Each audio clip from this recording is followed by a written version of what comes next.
মাত্র দুদিন ব্যবহারেই চুল তোমার লম্বা, ঘন, কালো আর সিল্কি হয়ে যাবে, রেশমের মতো মোলায়েম হয়ে যাবে।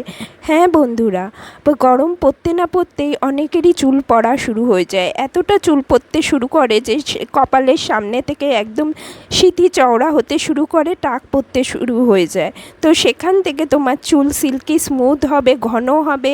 এটা একটা পরীক্ষিত রেমেডি। এই রেমেডি অনেকে ট্রাই করেছে, ট্রাই করে তাদের ফিডব্যাক দিয়েছে। তাদের চুল ঘন হতে শুরু করেছে, তাদের টাকের সমস্যা চলে গেছে, যেখানে যেখানে চুল ফাঁকা হয়ে গেছিলো সেখানে সেখানে নতুন করে চুল গজাচ্ছে, ঝাড়ুর মতো চুল সিল্কি স্মুথ হয়ে গেছে, চুল পড়া বন্ধ হয়ে গেছে, চুল হয়েছে মোটা, ঘন আর রেশমের মতো মোলায়েম। তোমাদেরও যদি চুল পড়া শুরু হয়ে গেছে, চুল প্রচণ্ড পাতলা হয়ে যাচ্ছে, তাহলে ঘরে থাকা এই রেমেডিকে একবার ট্রাই করে দেখো। তোমার কাঁধ পর্যন্ত চুল লম্বা হতে হতে কোমর পর্যন্ত চলে যাবে। এটা একটা পরীক্ষিত রেমেডি। এটা আমি লাইভ প্রুফ করে তোমাদের দেখাবো। তো বন্ধুরা, নিয়ে নাও কিছু জবা ফুল বা হিবিস্কাস। তোমরা সবাই জানো জবা ফুলে থাকে অ্যামিনো অ্যাসিড, এর মধ্যে ভিটামিন সি থাকে, ভিটামিন ই থাকে, যেটা আমাদের শুধু চুলকে লম্বা ঘনই করে না, চুলকে সিল্কি স্মুথও করে। এমনকি পাকা চুলকেও কালো করতে কিন্তু দারুণভাবে কার্যকরী একটা রেমেডি। জবা ফুল যদি তুমি রেগুলার তোমার চুলে ইউজ করতে পারো, তাহলে তোমার চুল সিল্কি স্মুথ হবে। চুলটা যে রাফ হয়ে গেছে, চুলে যদি স্ক্যাল্পে যদি প্রচুর ড্যান্ড্রাফ থাকে, সেই ড্যান্ড্রাফ চলে যাবে। কারোর যদি টাক সমস্যা থাকে, তারা যদি জবা ফুলের কুঁড়িকে নিয়ে ঘষে, তাহলে টাকের সমস্যাও চলে যায়। জবা ফুল কিন্তু আমাদের ডেড ফলিকলসকে রিজুভিনেট করে, আর তার ফলে রক্ত সঞ্চালন বাড়িয়ে দেয়। তার ফলে আমাদের নতুন চুল গজাতে শুরু করে, নতুনভাবে চুল গজানো শুরু হয়ে যায়। এর জন্য জবা ফুল আমাদের স্ক্যাল্পে রক্ত সঞ্চালন বাড়িয়ে আমাদের নতুন চুল গজাতে দারুণভাবে হেল্প করে।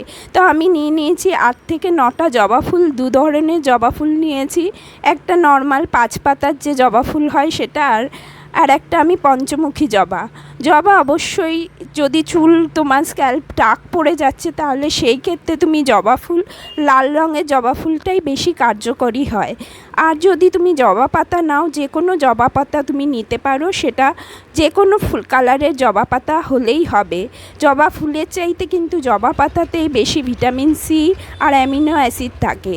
কারোর কাছে যদি জবা ফুল না থাকে অথচ জবা পাতা আছে, তারা কিন্তু এই রেমেডিটা সেই জবা পাতা দিয়েও করতে পারবে, একই কাজ দেবে।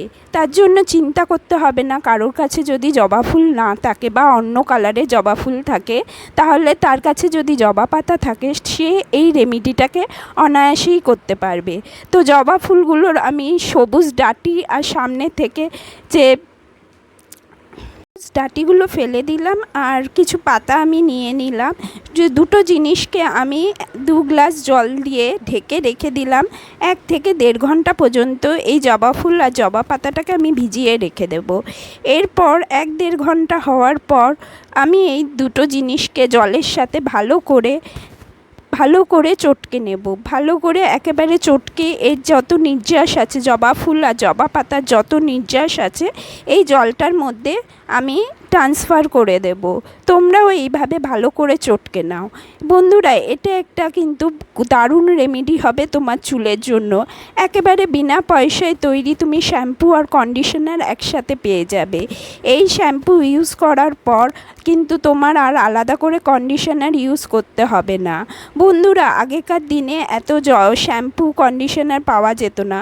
তখনকার দিনে আমাদের মা ঠাকুমারা কিন্তু এরকম জবা ফুলের পাতা, জবা ফুল, জবা পাতা, তারপরে মুলতানি মাটি, তারপরে রিঠা, শিকাকাই, এগুলো দিয়েই কিন্তু চুলকে পরিষ্কার করতো। আমরা এখন নানা রকম কেমিক্যাল ভরা জিনিসে ভর্তি হয়ে গেছে, তাতে শ্যাম্পু সেই কন্ডিশনার লাগাতেই বেশি পছন্দ করি, কিন্তু আমরা এই যে ন্যাচারাল রেমেডিগুলোকে ইউজ করি না। তো এই রেমেডি যদি তুমি শ্যাম্পুর সাথে মিক্স করে ইউজ করো, তাতে তোমার কিন্তু চুলটাও ভালো থাকবে, আর শ্যাম্পুর যত কেমিক্যাল আছে সেটা তোমার স্ক্যাল্পকে ক্ষতি করবে না, তোমার চুলকে কিন্তু ক্ষতি করতে পারবে না। তো ভালো করে চটকে নেওয়ার পর এটাকে ছেঁকে নাও। ছেঁকে এই জলটাকে আলাদা করে নাও। এই জলটা তোমরা শ্যাম্পুর মতো ইউজ করবে। কিভাবে ইউজ করবে সেটা আমি দেখিয়ে দিচ্ছি, তো ভিডিওটা পুরো ওয়াচ করো। তো বন্ধুরা, আমি এই জলটা খানিকটা নিয়ে নিলাম, আর বাদবাকি জলটা আমি একটা শিশির মধ্যে ফ্রিজে স্টোর করে রাখবো। যে কদিন তুমি শ্যাম্পু করো সে কদিনই তুমি এই জলটাকে একটু নেবে, আর এর মধ্যে শ্যাম্পু মিক্স করে তুমি শ্যাম্পু করবে। শ্যাম্পু করার আগে তুমি এই শ্যাম্পুটাকে মানে মাথায় দেবে যখন, তখন তুমি 10 থেকে 15 মিনিট এই শ্যাম্পুটাকে লাগিয়ে কিছুক্ষণ রেখে দেবে। যারা খুবই ব্যস্ত থাকো, কোনো রেমেডি করতে পারো না, তারা কিন্তু এই রেমেডি করে তোমার চুলটাকে দারুণভাবে সিল্কি স্মুথও করতে পারবে, চুলে ঝরা পড়া কমাতে পারবে, চুলকে তুমি গ্রোথ দিতে পারবে। এতে কিন্তু তোমার চুল ঘন হবে, মোলায়েম হবে। চুলটা যদি পেকে যাচ্ছে তাহলে কিন্তু অসময়ে যদি অকল্পক্যতা ধরে গেছে তাহলে কিন্তু কালো হতে শুরু করবে। জবা ফুল কিন্তু চুলকে কালো করার জন্য দারুণ একটা রেমেডি। তো তুমি শ্যাম্পুটা এই জলটার সাথে ভালো করে মিক্স করে নেবে, কোথাও যেন শ্যাম্পু না থেকে যায়। কারণ শ্যাম্পু যদি তুমি জলের সাথে ভালো করে মিক্স না করো, ডাইরেক্ট শ্যাম্পু যদি তোমার স্ক্যাল্পে লেগে যায় তাহলে কিন্তু সেখান থেকে চুল পড়তে শুরু করে। যখনই তুমি শ্যাম্পু করবে একটু জলের সাথে কিন্তু মিক্স করে নেবে। যদি কোনো রেমেডি নাও করো তাহলেও শ্যাম্পুকে জলের সাথে মিক্স করে নেবে। এবার যে এক্সট্রা এইগুলো যেগুলো চটকেছি সেগুলো রয়ে গেল, সেগুলো তুমি ফেলে দেবে না। সেগুলো দিয়ে আমি তোমাকে একটা মাস্ক বানানো দেখিয়ে দিচ্ছি। এটা একটা প্রোটিন মাস্ক হবে, যেটা তোমার চুলকে সিল্কি স্মুথ করবে, যেটা তোমার পার্লারের স্পা ট্রিটমেন্টের চেয়েও দারুণ একটা ট্রিটমেন্ট হবে, যেটা তোমার চুল পড়াকে কমাবে, চুলকে ঘন করবে, স্ক্যাল্প থেকে ড্যান্ড্রাফ ইচিনেস সব চলে যাবে। তো আমি এক চামচ মেথিকে 4-5 ঘন্টার জন্য ভিজিয়ে রেখেছিলাম।